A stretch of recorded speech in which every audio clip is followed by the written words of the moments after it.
안녕하십니까? 예, 앞에 보고 했지만 여기도 하고 여기도 한 겁니다. 예. 예.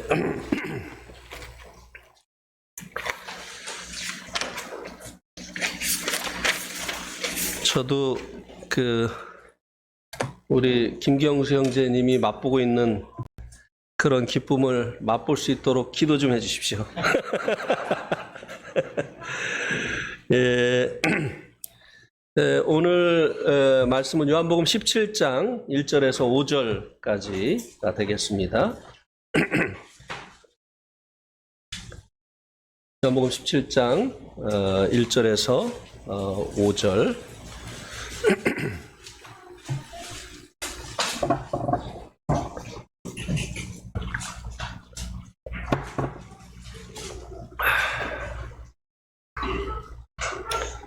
어, 1절 형제님들이, 2절 자매님들이 이렇게 교독을 하시다가 5절은 다 같이 하겠습니다. 시작. 예수께서 이 말씀을 하시고 눈을 들어 하늘을 우러러 이르시되 아버지여 때가 이르렀사오니 아들을 영화롭게 하사 아들로 아버지를 영화롭게 하게 하옵소서.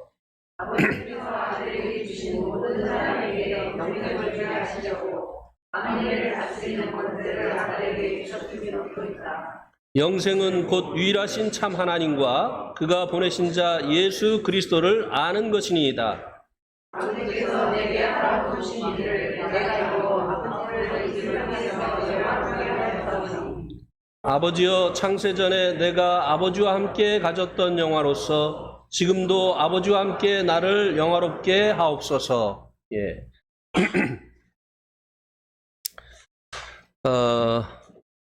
오늘 이 본문 말씀을 가지고 전할 말씀의 제목은 나를 영화롭게 하옵소서. 여기서 말씀해주고 있는 나는 예수님이죠. 예수님께서 기도 가운데 자신을 영화롭게 해달라고 기도를 하셨습니다. 1절에서 한번 하시고 그리고 또 5절에서 자신을 영화롭게 해달라고 기도를 하고 계신데요. 1절에서 말씀해 주고 있는 이 영화와 5절에서 말씀해 주고 있는 이 영화는 단어는 같습니다만 다른 것입니다. 5절에서 말씀해 주고 있는 이 영화는 이 본문 말씀에 어떤 이 영화인가에 대해서 5절 자체에서 말씀해 주고 있는데요. 아버지여 창세전에 내가 아버지와 함께 가졌던 영화라고 말씀해 주고 있습니다. 예수님께서 이 땅에 우리들을 구원하러 오실 때 이 영화를 포기하시고 오셨죠.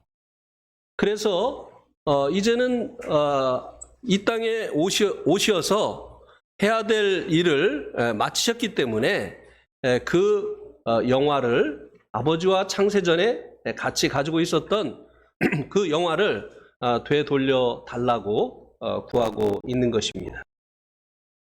그런데 이제 1절에서 구하고 있는 이 영화는 아버지와 함께 창세전에 같이 가지고 있던 그 영화가 아닙니다. 여기에 보면 그 영화를 아버지께 이제 구하고 있는데요. 그 영화를 얻을 때가 이르렀다고 예수님께서 말씀해 주시고 있는 것을 볼 수 있죠. 자, 1절에 한번 보세요. 거기에 보니까 아버지여 때가 이르렀사오니 이 영화를 얻을 때가 이르렀다고 예수님께서 말씀해 주고 있는데요. 이것은 이제 언제를 얘기하고 있느냐면요. 요한복음 12장에 보면 예수님께서 또 때가 이르렀다고 말씀하신 것을 볼 수 있게 됩니다. 요한복음 12장 23절에 보면 거기 보면 예수께서 대답하시되 인자가 영광을 얻을 때가 왔도다. 여기도 예수님께서 때가 왔다 이렇게 말씀하신 것을 볼 수 있게 됩니다. 이때가 언제냐면 이 명절에 예배하러 올라온 사람들 중에 헬라인이 몇 명이 있었습니다. 이들을 주님의 제자인 빌립이 데리고 온 것입니다. 그리고 이제 빌립과 안드레가 예수님에게 이 이방인인 헬라인들이 주님께 찾아왔다고 말씀을 드렸을 때입니다. 그러니까 이 이방인들이 주님을 찾아온 것을 주님께서 보시고 인자가 영광을 얻을 때가 왔다 이렇게 말씀을 하셨습니다. 주님께서 먼저 유대인들을 위해서 이 땅에 보내심을 받으셨죠. 그런데 이제 주님께 이방인들이 찾아온 것은 이제 유대인의 때가 끝이 나고 있다고 하는 것을 주님께서 알게 되신 것입니다. 곧 주님께서 유대인에 의해서 이제 고난당하실 그때가 이르렀다고 하는 것을 알게 되신 것입니다. 그리고 이제 주님께서 이제 그 때가 이르렀는데 그래서 이제 영광을 얻을 그 때가 이르렀는데 그 주님께서 말씀하신 이 영광이 무엇인가를 24절에서 또 설명을 해주시고 계십니다. 24절에 보면 내가 진실로 진실로 너에게 이르노니 한 알 미리 땅에 떨어져 죽지 아니하면 한 알 그대로 있고 죽으면 많은 열매를 맺느니라. 주님의 죽음을 주님께서 영광이라고 말씀을 하셨습니다. 그래서 인자가 영광을 얻을 때가 왔다. 이 말은 주님께서 돌아가실 날이 왔다고 말씀을 하신 것입니다. 그러면 이 주님께서 1절에서 말씀하신 이 영광은 아버지와 함께 창세전에 같이 가지고 계셨던 그 영광이 아닙니다. 주님께서 1절에서 말씀하신 이 영광은 이 땅에 오시어서 겪게 되어짐으로 인해서 얻게 되어질, 획득하게 되어질 새로운 영광이라고 하는 것입니다. 어떻게 죽음이 영광이 되어질까요? 그것도 주님의 죽음은 가장 극악한 죄인들을 처형하는 십자가에 달려서 돌아가시는 죽음이었습니다. 죄인으로 낙인이 찍히고 그리고 그 죄인에게 주는 그 형벌의 도구인 십자가에서 달려서 돌아가시는 이 일이 어떻게 주님에게 이것이 영광이 되었겠느냐고 하는 것입니다. 히브리서 2장 10절 말씀을 한번 보시기 바랍니다.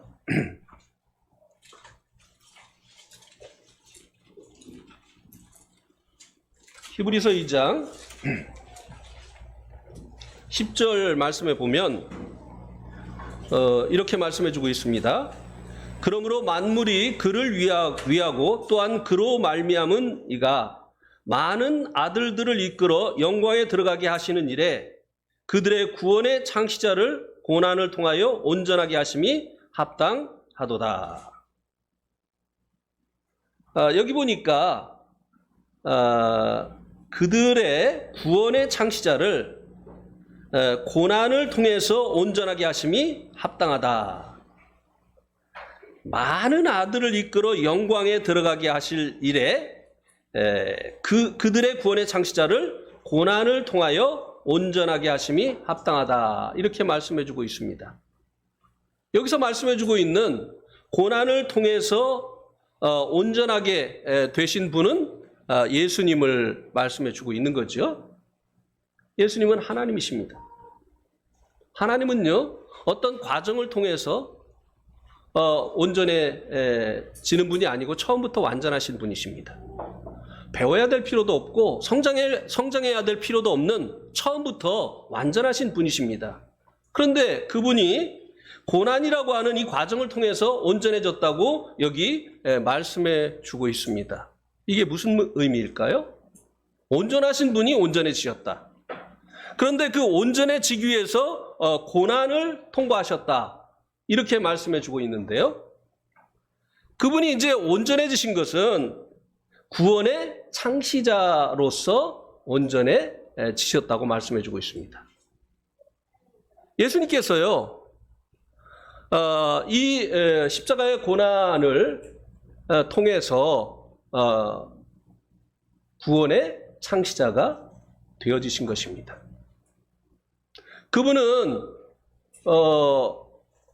처음부터 찬송을 받으시기에 합당하신 완전한 하나님이셨어요. 그러나 이 땅에 하나님의 그 영광을 포기하시고 오시어서 이제 우리들의 죄를 위해서 십자가에서 피 흘려 돌아가시지 않으셨다고 한다면 구원자의 영광을 얻을 수 없었습니다. 세상에 많은 종교가 있고 그 종교의 지도자들이 있지만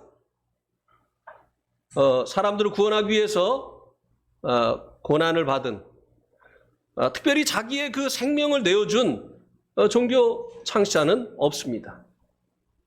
오직 예수님만이 이 십자가의 고난을 통해서 우리들을 죄로부터 구원하시는 구원의 창시자가 되셨습니다. 구원자가 되셨습니다. 주님은 이 고난을 통해서 구원자의 영광을 획득하신 것입니다. 원래 있던 하나님의 그 영광 위에 이 고난을 통해서 구원자의 영광을 더해서 얻으셨다고 하는 것입니다. 그래서 주님께서 이제 요한복음 17장 1절에서 구하고 있는 이 영광은 원래 하나님과 함께 가지고 계셨던 그 하나님의 그 영광이 아니라 이 땅에 사람이 되시어서 오시어서 고난을 받으심으로 인해서 얻게 되어진 구원자의 영광이라고 하는 것입니다. 주님께서 이 영광을 얻을 때가 이른 것을 아시고 아버지 앞에 기도하셨습니다. 이 영광을 달라고 하는 것이죠. 이것은요, 아버지 하나님께 당신의 그 죽음을 이제 당신의 그 십자가의 죽음을 아버지 하나님께 이루도록 내어 드린 것이라고 하는 것입니다. 이것은 아무도 얻을 수 없었던 참으로 영광스러운 영광이었지만 이 고난이라고 하는 이 엄청난 십자가의 고난이라고 하는 이 엄청난 대가를 지불하고 얻게 되어진 오직 우리 주님만이 얻으신 놀라운 영광이라고 하는 것입니다. 그런데 주님께서 이 영광을 구하고 있는 목적 두 가지가 그 다음 말씀에 나와 있습니다. 첫 번째는요, 아들을 영화롭게 하사 17장 1절에 보면 아들을 영화롭게 하사 아들로 아버지를 영화롭게 하옵소서. 주님께서 구원자의 영광을 얻기를 원했던 그 목적이 무엇이냐? 아버지를 영화롭게 하기 위해서. 주님께서 자신을 영화롭게 해달라고 기도하였지만 자신의 영광을 위해서가 아니라 아버지의 영광을 위해서 자신을 영화롭게 해달라고 기도를 하신 것을 볼 수 있게 되지요. 왜 주님께서 본인이 고난을 받으시어서 구원자가 되셨는데 그 영광을 통해서 아버지가 영화롭게 되느냐라고 하는 것입니다. 그것은 4절 말씀이 설명을 해주고 있습니다. 4절 말씀해 보세요. 아버지께서 내게 주신 일을 내가 이루어 아버지를 세상에서 영화롭게 하였사오며. 주님께서 십자가에 달려 돌아가시는 것은요, 아버지께서 계획하시고 우리 주님에게 주신 일이에요. 우리의 구원을 계획하신 분이 하나님이십니다. 그리고 이 구원을 아들의 희생을 통해서 이루실 것을 하나님께서 계획하시고 그리고 예수님을 이를 위해서 보내신 것입니다. 그래서 주님께서 이 아버지의 뜻을 쫓아서 이제 고난을 당하심으로 인해서 구원자의 영광을 얻었지만 이를 계획하신 분이 아버지 하나님이시기 때문에 이 영광을 아버지 하나님께서 받으시는 것이 합당하다고 하는 것입니다. 주님은 아버지의 영광을 위해서 이제 자신을 구원자가 되게 해달라고, 이 일을 계획하신 아버지께서 영광 받으시라고 자신이 이 구원자가 되게 해달라고 고난을 통해서 기도를 하신 것입니다. 그리고 이제 두 번째 목적이 있는데요. 2절 말씀에 나타나 있습니다. 아버지께서 아들에게 주신 모든 사람에게 영생을 주게 하시려고. 우리 주님께서 구원자의 영광을 얻으신 그 목적은요, 아버지의 영광을 위해서고, 두 번째는 아버지께서 아들에게 주신 모든 자에게 영생을 얻게 하시려고 하는 것이라고 하는 것입니다. 아버지께서 아들에게 주신 자가 된 자들이 누구일까요? 그 다음 말씀이 그것을 우리들에게 알려주고 있죠. 만민을 다스리는 권세를 아들에게 주셨음이로소이다. 주님께서 구원자의 이 직분을 가지고 이 땅에 오셨을 뿐만 아니라 아버지께서 우리 주님에게 만민을 다스리는 권세, 곧 왕의 직분을 주시어서 이 땅에 보내셨다고 하는 것입니다. 누가 아버지께서 우리 주님에게 주신 자냐? 우리 주님을 자신의 구원자요, 만민을 다스리는, 곧 자신을 다스리는 왕이라고 하는 사실을 깨닫고 우리 주님을 자신의 구원자요, 왕으로 영접한 사람들이 바로 아버지께서 우리 주님에게 주신 자들이고, 그들의 영생을 위해서 주님께서 고난을 통해서 구원자의 영광을 얻으셨다고 하는 것입니다.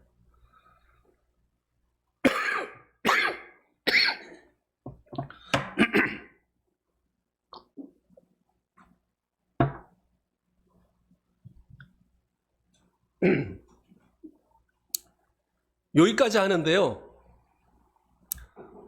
지난주에 동청주에서 성도 집회 했잖아요. 여기까지 하는데 3시간 걸렸습니다. 한번 말씀할 때 1시간 반 정도 이렇게 이제 했는데, 1절 하는데 1시간 반 걸리고 2절 하는데 또 1시간 반 이렇게 이제 걸렸어요. 우리 내동교에서는 이거 설명 길게 할 필요가 없잖아요. 그런데 이제 이 동청주 성도들은 영생의 개념도 이제 알려줘야 되고, 그리고 주님의 왕되심에 대해서도 알려줘야 되고, 또 예화도 해야 되고, 더 이해를 돕기 위해서 이렇게 하다 보니까 계획한 대로 말씀을 전할 수가 없었습니다. 근데 이렇게만 말씀을 드려도 우리 내동 성도님들은 다 알아들으시잖아요. 그죠? 또 이제 이 말씀을 이제 여러 번 들었기 때문에 잘 이해를 하시지만, 또 이제 외부에서 오신 분들은 사실 또 설명이 조금 필요합니다. 흔히 우리는 이제 이 복음을 들을 때 주님께서 구주되신 것, 우리들의 죄를 담당해 주신 것에 대해서만 우리가 이제 듣죠. 그러나 성경은 곳곳에서 주님께서 만민을 다스리시는 왕이시라고 하는 사실을 말씀을 해주고 있습니다.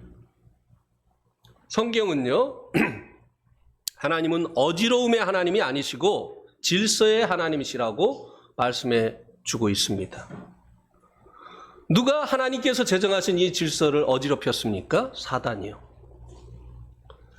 하나님은 최고의 통치자가 되셔야만 합니다. 그리고 하나님께서는 이 최고의 통치자이신 하나님께서 이 만물을 다스리는 그 권세를 사람에게 위임을 하셨어요. 그래서 사람은 만물의 영장이 되었죠. 그런데 하나님의 피조물인 이 사단이 하나님과 자기를 비기려고 했습니다. 그죠? 그래서 하나님과 이 천사 사이에 있어야 됐던 그 질서가 어지럽혀진 것입니다. 그리고 사람을 유혹해서 사람이 이제 하나님께 불순종하고 마귀에게, 하나님께 불순종하는 죄를 짓고 마귀에게 속하게 되어졌고, 만물의 영장인 이 사람이 마귀에게 속하게 되어짐으로 인해서 모든 만물도 마귀의 사망 권세 아래로 들어가서 이제 허무한 데 굴복하게 되어지는 이런 결과가 일어나게 되어진 것입니다. 이렇게 질서가 파괴되어진 거예요. 우리 예수님을 통해서 하나님께서는 이 무너진 질서를 회복하기를 원하셨다고 하는 것입니다. 복음의 최종적인 이 지향점이 무엇이 되어야 되느냐? 예수님이 다시 우리들의 통치자가 되어져야 된다고 하는 것입니다. 예수님께서 우리들의 구원자가 되신 목적이 있어요. 예수님께서 십자가에서 고난당하신 그 목적이 있습니다. 예수님께서 십자가에서 피 흘리셔서 우리들의 죄를 없애주신 그 목적이 있습니다. 그것이 무엇입니까? 무너진 질서를 회복하는 것이에요. 우리들이 원래 자리로 돌아가는 것입니다. 주님이 우리의 왕 되시는 것입니다. 우리의 삶이 그분의 뜻 가운데 있기를 원하시는 것이라고 하는 것입니다. 사단이 네 인생 네 거니까 네 마음에 원하는 대로 살아, 이렇게 사람을 유혹을 해서 이제 사람이 하나님께 지어진 피조물임에도 불구하고 자기가 이제 스스로 왕 되어서 자기 인생을 자기가 원하는 대로 살고 있지만 이것은 하나님께서 원하시는 바가 아니에요. 우리가 복음을 듣고 주님이 우리의 죄를 해결해 주신 것을 믿게 되어지고 기꺼이 우리의 생애를 주님께 다시 드렸습니다. 그죠? 그래서 주님께서 우리의 왕이 되셨고 우리의 주인이 되셨습니다. 그래서 그 표로 자매님들이 교회를 대표해서 머리에 너울을 쓰고 있습니다. 자매님들이 이 머리에 너울을 쓰고 있는 것은 질서를 회복했다는 의미입니다. 네. 하나님이 제정하신 그 질서를 우리는 이제 회복했습니다. 자매의 머리는 남자고 남자의 머리는 그리스도입니다. 이 교회의 머리는 그리스도입니다. 이 교회는요, 그리스도가 머리가 되어진 사람들의 모임이에요. 아직도 자기 생에 대한 권리가 자기에게 있는 사람들은요, 머리에 너울 쓰고 있다고 해서 주님이 머리가 되신 것이 아니에요. 주님께 실제적으로 자신의 생에 대한 권리를 내어드려야 되는 것입니다. 그래서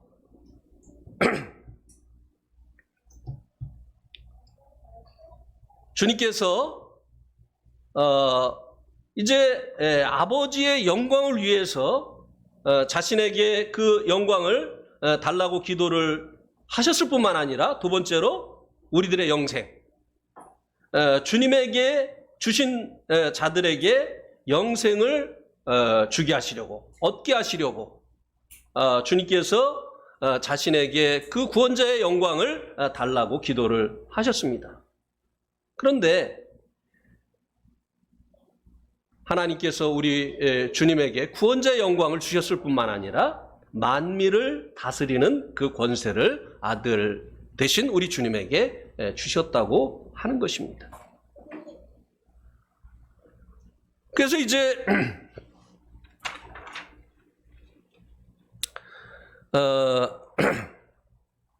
3절에서는요, 이렇게 해서 이제 주님에게 주신 자들에게 허락하신 이 영생이 무엇인가를 정의를 해주고 있습니다.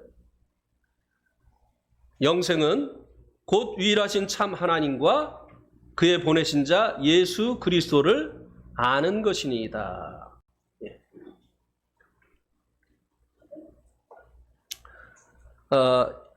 여기 이제 그 안다고 하는 것은 이제 기노스라고 이제 돼 있는데요. 헬라어에는 안다고 하는 말이 두 가지가 있습니다. 하나는 에도, 하나는 기노스. 이렇게 이제 두 가지가 있습니다. 애도는 남에게 들어서 아는 거예요. 그러니까 제가 윤석열 대통령을 아는 것을 애도죠. 난 그분 만나본 적 없어요. 그분하고 직접 대화해 본 적도 없습니다. 근데 알아요. 왜요? 계속 매스컴에서 그분에 대해서 이야기를 해주니까 간접적으로 들어서 알게 되어지는 거죠. 이런 경우를 이제 애도라고 하는 단어를 써서 안다고 하는데요. 근데 여기서는 하나님을 알고 하나님께서 보내신 예수 그리스도를 아는 것은 누구에게 들어서가 아니라 기노스, 내가 경험해서 알게 되어지는 것을 말한다고 하는 것입니다. 그래서 제가 저의 아내를 아는 것은 기노스입니다. 제 아내에 대해서 누구에게 들어서 알지 않아요. 직접 이 사람과 이제 결혼을 해서 같이 살면서 경험을 통해서 알게 되어졌기 때문에 저희 아내를 아는 것은 바로 기노스입니다. 하나님을 자신의 그 하나님으로, 자신의 예수님을 자신의 그 구원자로, 자신의 그 통치자로 이제 경험을 통해서 알게 되어지는 것. 이것이 이제 영생이다라고 말씀을 해주고 있습니다. 어떻게 하나님과 예수님을 경험을 통해서 알 수 있게 되어질까요? 자, 여기 이제 물이 있습니다. 여기 물이 있는데 제가 이 물을 안 먹고도 물에 대해서 알 수가 있어요. 제가 물을 모르는 사람인데 물을 먹은 사람이 이 물에 대해서 얘기를 해주면 그 사람의 지식을 전달받아서 제가 물에 대해서 알 수 있습니다. 그러나 내가 이 물을 먹지 아니하면 경험을 통해서 알 수는 없어요. 이 물을 경험을 통해서 아는 방법은 이렇게 먹는 거예요.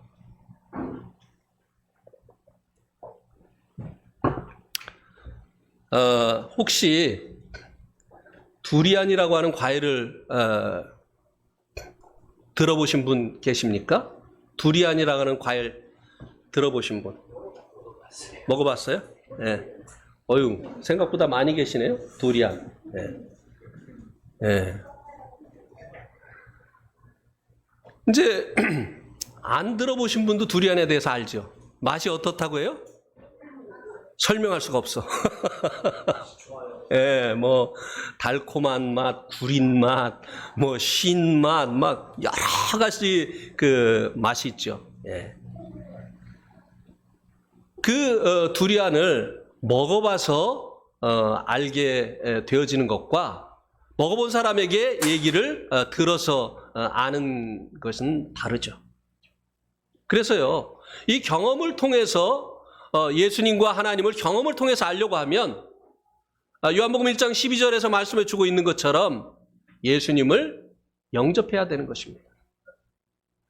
그 이름을 믿는 자, 영접하는 자가 예수님을 경험을 통해서 알 수 있게 되어지는 것입니다. 그래서 이제 예수님을 경험을 통해서 알게 되어지는 것, 이것이 바로 영생이다라고 말씀을 해주고 있습니다. 예수님을 영접해서 이제 예수님으로 말미암는 이 구원을 경험하게 되어지면, 물을 먹으면 물로 인해서 물이 내 안에 들어옴으로 인해서 나타나는 그 현상이 있는 것처럼 예수님을 영접하게 되어지면, 참으로 예수님을 영접해서 구원을 경험하게 되어지면 그 경험자의 간증이 있죠. 또 그에게 예수님을 영접함으로 인해서 나타나는 그 열매가 있게 되어지는 것이죠. 그러나 남에게 들어서 내가 그 예수님을 영접해서 경험을 통해서 아는 것이 아닌 경우에는요, 변화도 없고 아무런 열매도 나타나지 않게 되어지는 것이죠.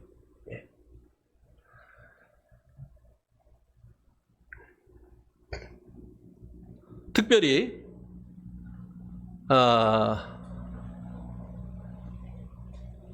이제 구원을 받았다고 이제 이야기를 하는데, 이제 삶의 변화가 나타나지 않는 이런 경우가 이제 많이 있지 않습니까? 많이 있으면 안 되는데, 많이 있다고 하기보다는 간혹 있지 않습니까? 예. 그러면은 자기도 고민스러워요. 내가 그 복음을 다 알고 있는데 그럼 구원 받은 거 아닌가?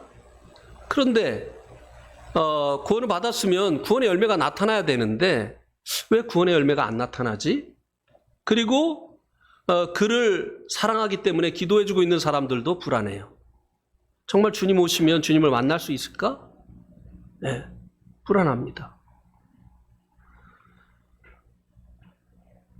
주님을 참으로 영접해서 이 경험을 통해서 주님을 알게 되어졌다고 한다면 틀림없이 이제 변화가 일어나게 되죠. 크고 작은 차이는 있겠죠. 변화에 그 크고 작은 차이는 있겠지만 분명하게 변화가 일어나게 됩니다. 성경이 그것을 말해주고 있잖아요. 삭개오가 주님을 만난 이후에 계속 그 사람들에게서 그 착복하는 이런 일을 했습니까? 아니에요.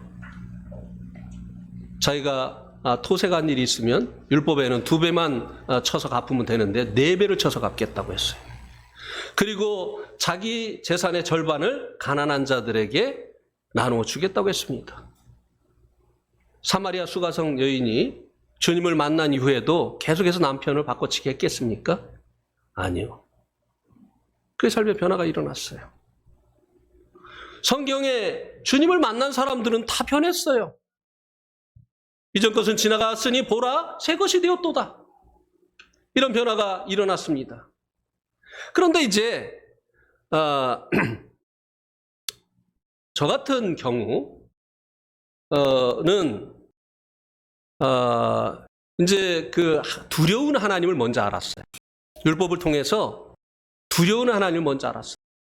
그래서 하나님이 저의 통치자이시고 주인인 것을 알았기 때문에 하나님의 뜻대로 살려고 그렇게 애를 썼어요.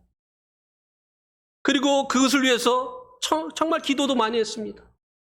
새벽 기도, 산기도, 금식 기도, 철야 기도, 얼마나 또 많은 이 찬송을 그런 찬송을 불렀는지 몰라요. 주님 뜻대로 살기로 했네. 그렇게 했는데 안 되는 거예요. 그러다가 어느 날 이제 죄의 문제가 이미 내가 그렇게 회개 기도하고 눈물로 씻으려고 하는 그 죄가 이미 십자가에서 해결됐다고 하는 이 은혜의 주님, 구원의 주님을 만나면서 그때로부터 이제 변화가 일어났습니다. 지난 수요일 날 간증을 드렸죠. 2가지 면에서 변화가 일어났어요. 한 가지는 저의 삶에 의의 열매가 나타나기 시작했어요. 제 삶에 나타나던 대표적인 이 불의가 무엇이었느냐면 할머니하고 싸우는 거였다고 말씀을 드렸잖아요. 그렇게 할머니하고 싸웠는데 구원받고 나니까 이제 할머니와의 전쟁이 끝이 났습니다. 할머니와 싸우지 않았어요. 할머니도 궁금했을 거예요. 얘가 왜 이렇게 됐지? 네. 2번째, 제가 이제 그 구원받던 수련회에 갔는데요. 수련회 가기 전에 제가 군대에서 이제 구원받은 형제들을 만났는데요. 그렇게 주는 것 없이 미웠어요. 그래서 참 많이 괴롭혔습니다. 저보다 3개월 고참이기 때문에 이제 대놓고 괴롭힐 수는 없어서 이제 머리를 써가지고 씨름을 하자고 해서 한 친구는 이제 저를 인도한 이 친구는 이제 운동을 잘 못하기 때문에 씨름하자고 해가지고 그래서 막 엎어가지고 그냥 그 모래를 잔뜩 먹게 해가지고 그냥 막 아주 고소해하고, 그리고 특식이 나오면 그 친구는 이제 서랍에다 넣어놨다가 나중에 먹는 스타일이고, 저는 먹어 치우는 스타일이기 때문에 제 거 먹고 그 친구 거 또 그 친구가 없을 때 서랍 열어가지고 또 먹고 껍데기만 놔두고, 뭐 이런 식으로. 왜 이렇게 미운지 모르겠어요. 그 사람이 나한테 잘못하는 게 없거든요. 그런데 그렇게 이 사람이 싫고 믿고 그랬어요. 근데 놀라운 것은요, 구원받고 나니까 그렇게 사랑스러운 거예요. 네. 정말 안아주고 싶었어요. 내 정말 뼈 중에 뼈고 살 중에 살이구나. 네. 그때 그 구원받던 그 해에 에베소서를 또 공부했거든요. 그 수련회에서. 교회가 무엇인지를 그때 배웠거든요. 그러니까 정말 나와 함께 주님의 이 몸을 이룬 정말 한 몸이구나. 이 구원 받으면 이제 이런 변화가 일어나죠. 네. 그런데요, 이거는 이제 저처럼 하나님의 뜻대로 살기를 막 몸부림치는데 안 되다가 이제 주님께서 구원의 주님이신 것을 깨닫고 일어나는 이 이제 변화라고 한다면, 요즘 이제 이 문제는 뭐냐면요, 두려운 하나님을 몰라요.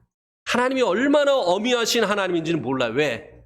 맨날 우리 죄 때문에 이제 천국에 못 가는데 예수님께서 우리를 사랑하셔서 십자가에서 우리의 죄를 다 담당해 주셨어.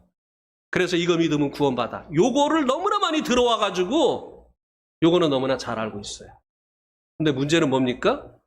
예수님 자기 통치자인 건 몰라요. 그러니까 구원받았다고 하면서 여전히 자기 마음대로 사는 거예요. 구원받은 지 엄청 오래됐다고 하는데도요, 무슨 일을 할 때 하나님의 뜻을 묻지 않아요. 네. 어쩌면 그렇게 이기적인지 모르겠어요. 어쩌면 그렇게 자기를 먼저 생각하는지 모르겠어요. 네. 왜 그렇습니까? 예수님이 이 통치자인 것을 모르는 거예요. 자, 우리 한번 사도행전 5장 31절 말씀을 한번 보시기 바랍니다.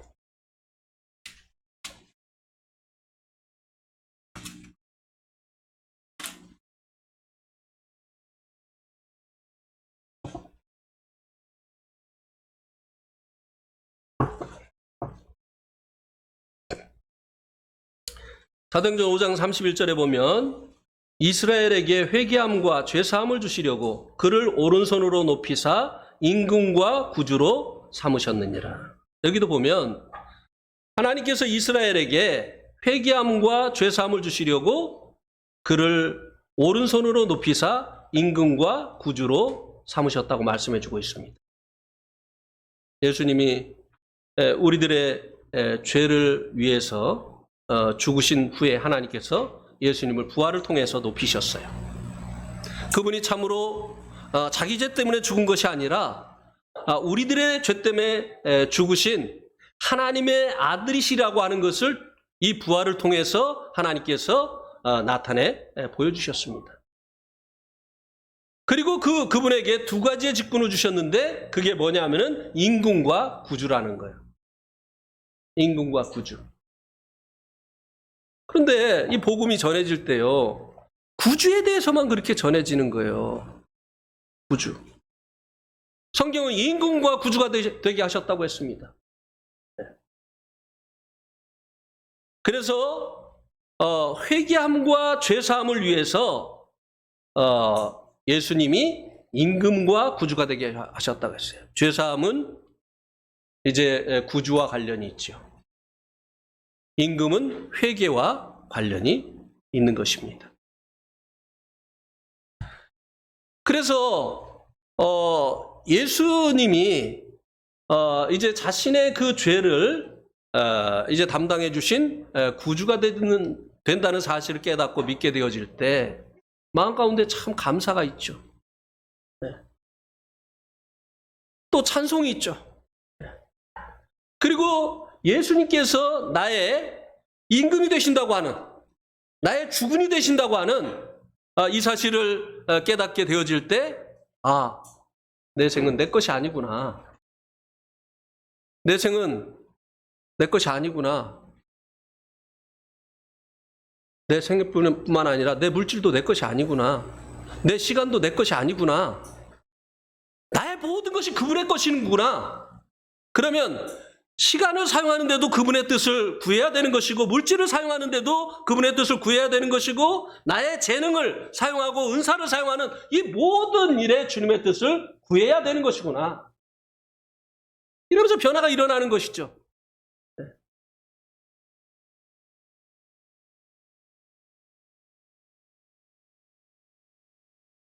그러면서 이제 어떤 말이 이제 들어가기 시작을 하느냐면요. 나는.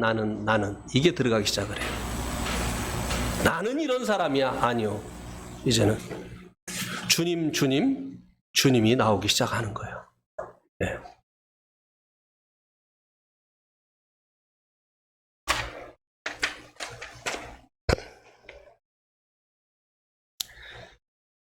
그래서 이제 우리에게 영생을 주시려고 만민을 다스리는 권세를 우리 주님에게 주셨다고 하는 것입니다.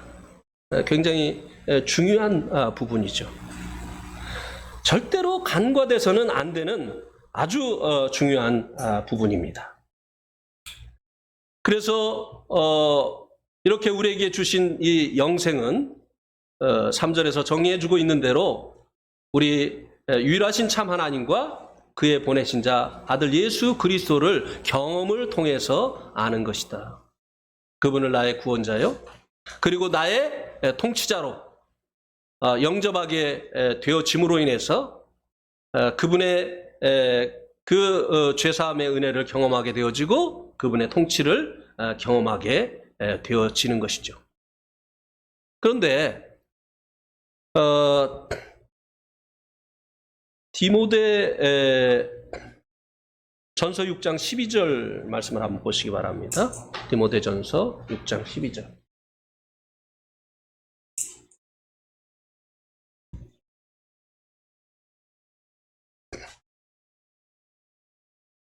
여기 이 말씀에 보니까 믿음의 선한 싸움을 싸우라.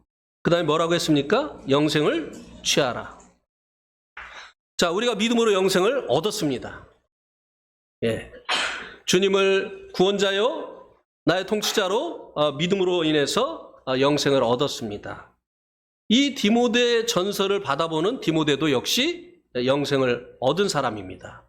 근데 사도 바울이 이 디모데 전서를 쓰면서 그에게 영생을 취하라고 말씀해주고 있습니다. 영생을 얻은 그에게 영생을 취하라고 말씀해주고 있습니다. 이것은 영생이 무엇인가를 알지 못하면 이 말의 의미를 이해할 수가 없습니다. 영생은 유일하신 참 하나님과 그의 보내신 자 예수 그리스도를 아는 것이라고 했어요. 경험을 통해서. 그럼 영생을 취하라고 하는 이 말씀의 의미가 무엇입니까? 하나님을 네가 지금 알고 있는 것보다 더 많이 알아가라고 하는 것이에요. 예. 영생을 취하라고 하는 의미는 하나님을 더 알아가라고 하는 것입니다. 왜요? 우리가 구원받을 때 알게 되어진 우리 하나님은요, 나의 구원자, 나의 왕. 그죠? 근데 하나님은요, 우리에게 이제 신앙생활을 하다 보면요, 여러 가지 모습으로 우리에게 다가오십니다. 특별히 이제 시편 22편에 보면요, 고난의 주님에 대해서 말씀을 해주고 있습니다. 우리를 구원하시려고 고난 받으신 그 주님에 대해서 말씀을 해주고 있죠. 그리고 시편 24편에서는요, 영광의 왕으로 다시 오실 그 주님에 대해서 말씀을 해주고 있어요. 우리가 이제 주님 오시는 그날에 주와 같이 되어질 것이라고 말씀해주고 있죠. 영화롭게 되어질 것을. 고난받으신 주님으로 인해서 우리들이 의롭게 되어졌고, 그리고 이제 다시 오시는 그 주님으로 인해서 우리들이 이제 영화롭게 되어질 것입니다. 그런데 시편 23편에서는요, 뭐를 말씀해주고 있습니까? 여호와는 나의 목자시니. 주님이 우리 우리의 삶을 인도하시는 목자라고 말씀을 해주고 있습니다. 그래서 이제 우리가 주님을, 목자 되신 주님과 주님의 그 인도하심을 따라서 살아가면서 우리가 그 주님을 경험을 통해서 알아가는 것입니다. 그래서 이제 현재 나와 함께 하시는 그 주님, 과거에 십자가에서 나를 구원해 주신 그 주님, 또 미래에 오셔서 나를 이 환난으로부터 건져 주실 그 주님, 이 몸으로부터 새로운 몸을 입게 하실 그 영화로운 몸을 입게 하실 그 주님, 그 주님뿐만 아니라 현재 나와 함께 하시는 그 주님과 교제하고 동행함으로 인해서 경험을 통해서 주님을 더 알아가라고 하는 것입니다. 이게 뭡니까? 영생을 취하는 것이.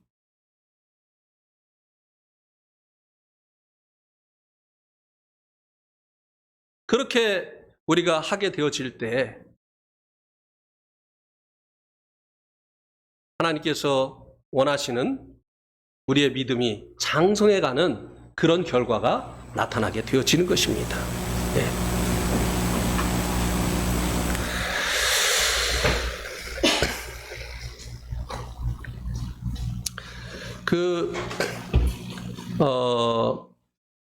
김한식 형제님이 이제 작년에 오셔서 이제 성도 집회를 하시고 가셨잖아요. 우리가 이제 2달에 한 번씩 이제 은퇴 선교사 모임을 하는데 벌써 은퇴 선교사 모임에서 3번을 우리 내동교회 와가지고 예배드리고 나서 느꼈던 점을 얘기를 하셨어요. 다른 은퇴 선교사님들에게. 너무나 내동교회 그 예배가 놀라웠다. 그리고 배웠다.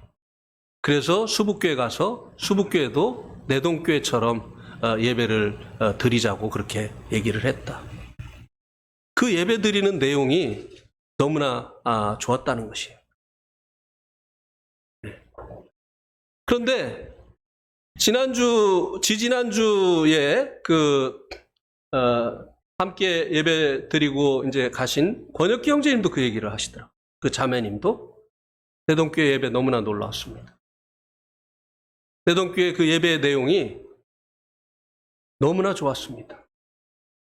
모든 성도들이 평상시에 주님과 동행하고 있는 것이 느껴졌습니다. 주님과 교제하고 있는 것이 느껴졌습니다. 그 주님과 동행하고 교제하면서 깨닫게 되어진 그 주님을 찬양하고 그 주님을 높이고 있는 그 예배의 내용들이 느껴졌습니다. 그렇지 않으면 어떤 예배를 드리죠? 주님과 동행하지 않고 주님과 교제하지 않으면 어떤 예배를 드리게 되죠? 네. 신무가든지 과거에 주신 그것만 가지고 예배를 하게 되죠. 현재 주님이 없으니까, 현재 주님과 동행하는 것이 없으니까, 현재 주님과 교제하는 것이 없으니까. 네.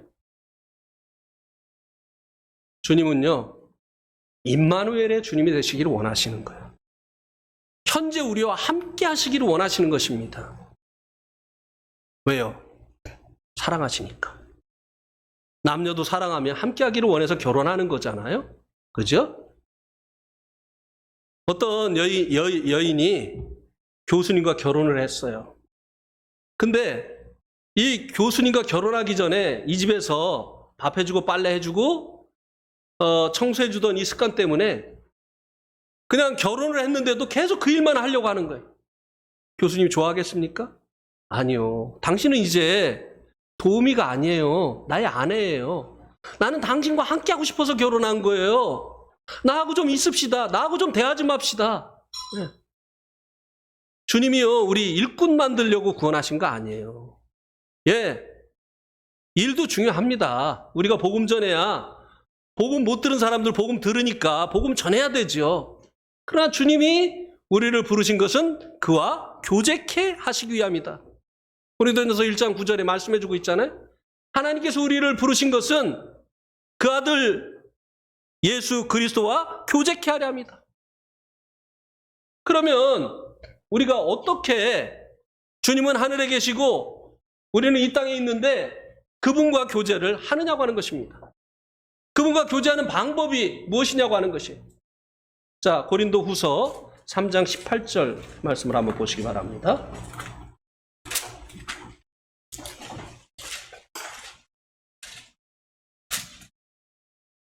고린도후서 3장 18절.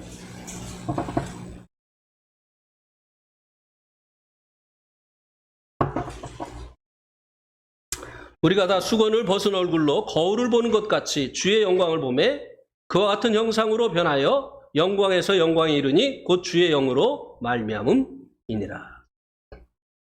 자, 수건을 벗었다고 했는데요.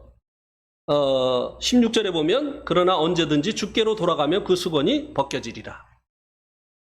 이스라엘 백성들이요, 성경이, 구약 성경이 예수님에 대해서 증거하는데요, 구약 성경을 읽으면서도 예수님 못 보는 거예요. 왜요? 수건이 덮여 있어서. 근데 이 수건이 언제 벗어지느냐면 예수님께로 돌아오면. 예수를 믿게 되어지면요, 마치 덮였던 수건이 벗겨지는 것처럼 성경 속에 있는 예수님이 보이기 시작해요. 이건 우리도 마찬가지입니다. 구원받기 전에는 성경에서 예수님이 안 보여요. 하나님의 은혜가 나타나지 않습니다. 그냥 도덕책으로 보여요. 이거 하라 저거 하라. 이거 잘못했다 저거 잘못했다. 다음부터는 이렇게 하라. 이런 도덕책으로만 보이던 이 성경이 예수님께로 돌아오면요, 수건이 벗겨지듯 벗겨져가지고 성경 속에 있는 예수님이 보입니다. 은혜가 보입니다. 감사할 제목들이 나타나요. 네. 수건을 벗은 얼굴로 거울을 보는 것 같이 주의 영광을 보매. 네. 자, 우리가 주님과 교제를 어떻게 하느냐? 성경을 통해서 하는 것입니다. 왜요? 성경 속에 주님이 계시니까. 네. 성경을 통해서 우리가 주님과 교제를 하는데요, 주님의 영광을 본다고 했잖아요. 근데 주님의 영광을 보는데 성경 속에서 어떻게? 거울을 보는 것처럼. 주님의 영광을 지금은 우리는 직접 볼 수는 없어요. 이제 거울을 보는 것처럼 성경을 통해서 간접적으로밖에는 지금 주님의 영광을 볼 수가,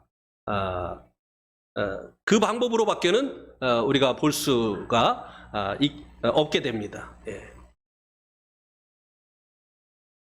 그래서 이제 우리가 성경을 보면서 성경 속에서 주님을 만나고, 그리고 성경 속에서 주님의 음성을 듣고, 이렇게 주님과 교제를 하는 것입니다.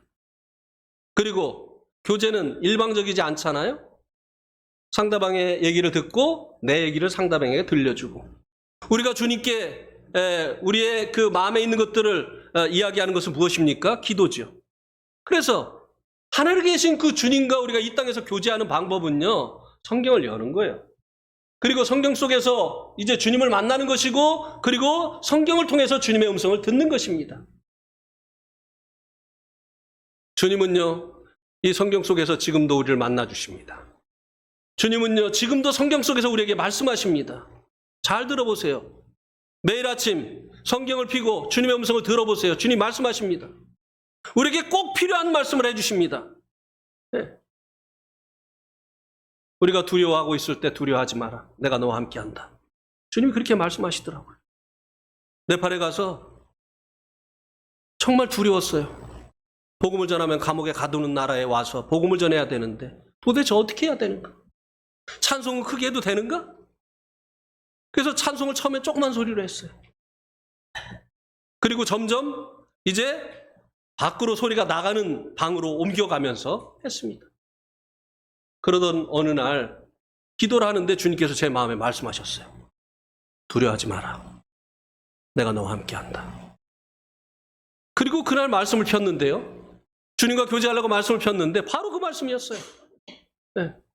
사도 바울이 고린도에 있을 때 사도 바울에게 두려워하지 말라. 내가 너와 함께한다. 이 성에 많은 구원받을 사람들이 있다. 주님께서 꼭 필요한 음성을 들려주신다고 하는 것입니다. 얼마나 제가 용기가 100배 했는지 몰라요. 네팔에 가서 사는 거 너무 힘들었어요.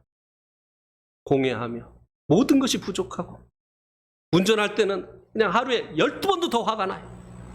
중앙선을 막 넘어오는 차가 없나? 중앙선을 넘어오면서 그냥 자기가 오히려 불을 반짝반짝 막 하고 말이죠. 한 대밖에 못 가는 길에서 그냥 밀고 들어와요. 나는 한참 왔는데 자기는 거기서 조금밖에 안 왔는데. 그래 놓고요, 차 세우면 자기도 차 세워놓고 누워버려요, 그냥. 아주 미쳐요, 아주. 화를 안 내려고 해도 안 낼 수가 없어요. 화내고 나서 성경 공부하려면은 이 형제가 저를 쳐다봅니다. 방금 전에 뭐 했는지.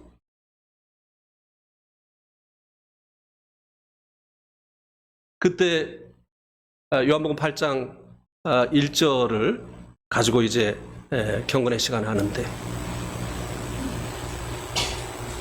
그러나 예수는 감람산으로 가시다. 그 말씀을 봤어요. 네팔 성경으로. 떨어 예수 저희 뚠 다다마 자노바요. 떨어 그러나 앞에를 보니까 이 초막절이 끝나고 사람들은 다 자기의 집으로 돌아갔어요. 근데 예수님 집이 없어요. 그래서 감람산으로 가신 거예요. 성경을 붙들고 막 울었습니다. 나는 여기에 열악한 환경 때문에 이렇게 힘들어하고 있는데 예수님 어떤 분인가? 그분이 이 땅에 오셔서 거할 곳이 없어서 산에서 밤을 지새셨구나. 그러면서 이 성경을 붙들고 주님 사랑합니다. 큰 위로가 됐습니다. 우리가 비록 주님이 하늘에 계시지만 이 성경을 통해서 주님을 만날 수 있습니다. 이 성경을 통해서 주님의 음성을 들을 수 있는 것입니다. 그리고 우리가 그분에게 드려야 될 말씀들을 드리면 되는 것이에요. 네팔에서 무슨 일을 할까? 사람들을 접촉을 해야 복음을 전하는데 법으로 복음을 전하지 말라고 하니 길거리에서 노방전도를 할 수는 없고, 어떤 방법으로 사람들과 사귐을 갖고 어떻게 이 사람들에게 복음을 전할까 하다가 문맹퇴치 클래스를 하게 됐습니다.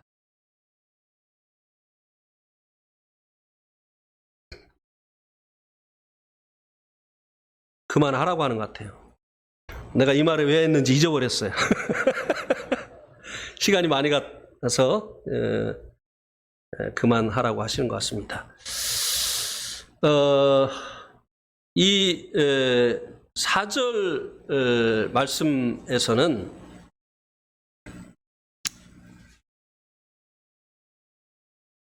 주님께서 세상에서 아버지를 영어롭게 하셨다고 말씀해 주고 있는 것을 볼 수 있습니다. 그런데 어떠한 방법으로 아버지를 영어롭게 하셨느냐? 아버지께서 내게 하라고 주신 일을 내가 이루어. 우리는요, 많은 일을 하면 하나님께서 기뻐하실 것이다 이렇게 생각하는 경우가 있어요. 또 큰 일을 하면 하나님께서 굉장히 기뻐하실 것이다 이렇게 생각을 해서 우리가 때로 일을 많이 하려고 하고, 그리고 큰 일을 하려고 하는 이런 경우가 있습니다. 사람들이 큰 일을 하면 알아주죠. 또 사람들이 많은 일을 하는 사람을 향해서 박수를 치죠. 그러나 하나님께서는요, 하나님께서 하라고 하는 일을 하는 사람을 기뻐하십니다. 큰 일이 아니에요. 많은 일이 아닙니다. 주님과 교제 속에서 주님 말씀하시잖아요. 내가 해야 될 일이 무엇인지 말씀하시잖아요. 그래서 하나님 일을 하기를 원한다면요, 그분과 교제해야 되는 거예요. 그래서 그 교제 속에서 주님께서 하라고 하신 그 일을 하면 하나님께서 영광을 받으시는 것입니다.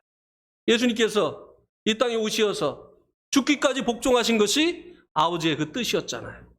아버지의 그 뜻을 이루시기 위해서 그분이 이 땅에 오셨고, 그리고 사셨고 죽으셨고 부활하시고 승천하신 거 아닙니까? 그래서 우리들도 우리가 움직일 때요, 하나님의 뜻을 구해야 되는 거예요.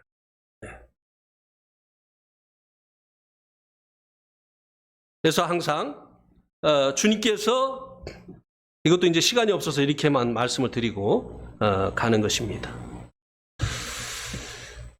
항상 주님의 뜻을 구하고 주님께서 말씀하신 그 일에 우리 자신을 드리게 될 때 우리도 세상에서 아버지를 영원롭게 할 수 있게 되어지는 것입니다. 그다음에 마지막으로 5절에서는 창세전에 가졌던 영화를 회복시켜 달라고 구하고 있습니다. 여러분, 요한복음 17장 마지막 부분에 보면요, 예수님께서 가졌던, 창세전에 가졌던 그 영화를 우리도 보기를 원하고 계신 것을 볼 수 있게 됩니다. 네. 그런데요, 이 창세전에 아버지와 함께 가졌던 이 주님의 그 영광을 보려면요, 이 땅에 오셔서 주님께서 고난을 통해서 획득하신 그 구원자의 영광을 먼저 봐야 됩니다. 그 고난당하신 그 주님의 영광을 먼저 봐야 돼요. 그런 자들만이 주님께서 원래 가지고 계셨던 그 영광을 볼 수 있게 되어지는 거예요. 네. 그리고요, 사실 그때 주님의 그 영광을 우리가 보게 될 때요, 주님이 우리를 구원하시려 그 영광을 포기하신 것이 얼마나 큰 일인가를, 우리가 받은 은혜가 얼마나 큰 은혜인가를 그때야 비로소 우리가 다 알게 됩니다. 그래서요, 지금 우리가 드리는 예배와 주님의 그 영광을, 지금은 주님을 상징하는 떡과 잔을 놓고 우리가 예배하잖아요. 그때는 직접 그 주님의 영광을 보면서, 그 놀라운 주님의 그 영광을 보면서 우리가 직접 예배할 것입니다. 그때 드리는 이 예배는요, 지금 드리는 예배하고 비교할 수가 없어요. 네. 그리고 우리가 정말 놀라게 되어질 것이에요. 어떻게 이런 영광을 포기하시고 그렇게 낮아지신 모습으로 오실 수 있었지? 제가 자주 말씀을 드렸습니다만, 타시라마라고 하는 형제를 한국에 한번 데리고 올 때였는데요. 그때는 직항로가 없었기 때문에 홍콩을 거쳐서 왔습니다. 근데 이 타시라마 형제가 홍콩에서 기다리고 있는데 호연이랑 어디로 가가지고 안 나타나는 거예요. 한참 만에 왔어요. 그래서 물어봤죠. 어디 갔다 왔냐고. 그랬더니 사진 찍고 왔대요. 무슨 사진? 홍콩에 그냥 막 그 창밖으로 굉장히 높은 빌딩들이 있어가지고 한국에 가면 이런 빌딩 없을 걸로 생각을 하고 이 사진을 찍었다는 거예요. 제가 아무 말도 안 했어요. 가서 보면 아니까 이제. 근데 한국에 도착을 했는데 그때 이제 사업하는 형제가 그 당시에 제일 좋은 차 에쿠스를 이제 가지고 이제 저희들을 마중 나왔어요. 그래서 앉아 있는데 겨울이었어요. 뒤에 있는 시트가 막 왔다 갔다 해. 네, 처음 봤죠? 그리고 막 뒤에 있는 시트가 막 따뜻해지기 시작하는 거예요. 막 정신이 하나도 없어요. 네. 그리고 이제 막 그 공항을 빠져나오는데 도대체 길이 몇 개예요? 16개인가? 16차선인가? 네팔에서는 제일 넓은 길이 이제 4차선이거든요. 네. 그리고 아무리 봐도 차 뒤에서 매연이 안 나와. 아니, 차가 그렇게 빨리 가는데 차 가는 소리가 안 나. 너무너무 신기한 장면들이 계속 열리는 거예요. 그러더니 이제 서울 쪽으로 이렇게 들어오니까 홍콩에서 보던 빌딩보다 더 높은 빌딩들이 숲을 이루고 있어요. 울기 시작했어요. 형제가 막 울더라고요. 훌쩍훌쩍 막. 왜 우는지 몰랐죠. 나중에 물어봤습니다. 나 왜 울었어? 형님에게 한국이 잘 산다는 얘기를 듣긴 들었는데요. 정말 이렇게 잘 살 줄은 몰랐어요. 제가 상상했던 것보다 정말 이 상상을 뛰어넘네요. 그런데 어떻게 이런 나라를 떠나서 이 네팔같이 못 사는 나라에 와서 우리들에게 복음을 전해줄 수 있었을까요? 너무나 감사해서. 그래서 울었어요. 우리가 그럴 겁니다. 우리가 진짜 천국을 보면요, 이 천국이 어떻게 한국하고 비교를 할 수 있겠어요? 네, 세상에 어떤 좋은 것도요 천국하고 비교할 수가 없어요. 이 주님의 영광, 이것은 세상의 그 어떤 빛나는 것보다 더 빛나는 영광입니다. 우리가 이제 이것을 보게 되어질 때 우리가 이 타시라마 형제가 울면서 감사했었던 것처럼 주님 앞에 그렇게 예배할 것입니다.